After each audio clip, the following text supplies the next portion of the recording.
aquests moments estem situats en un interior d'illa que ja existia i que actualment s'ha tornat a posar en ús, que es diu Ermessenda de Carcassona, i darrere nostre tenim el Centre Cultural Teresa Pàmies, que està format per la part més important, que és una nova biblioteca pel districte, concretament per tota l'esquerra del districte, d'uns 3.500 metres quadrats aproximadament, un centre cívic també gairebé per tota l'esquerra de l'Eixample, d'uns 2.500 metres quadrats, i d'una escola bressol d'uns 1.000 metres quadrats aproximadament, que acollirà 81 nens.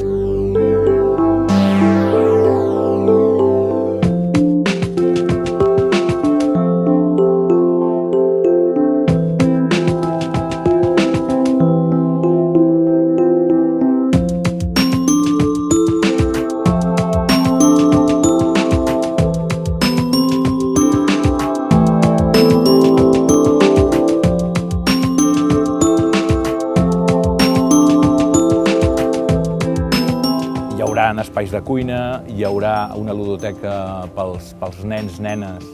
a partir de 6-7 anys fins als 11-12, que gaudiran també d'un gran espai a l'aire lliure, no, sinó un espai interior, però que a la vegada és interior i exterior.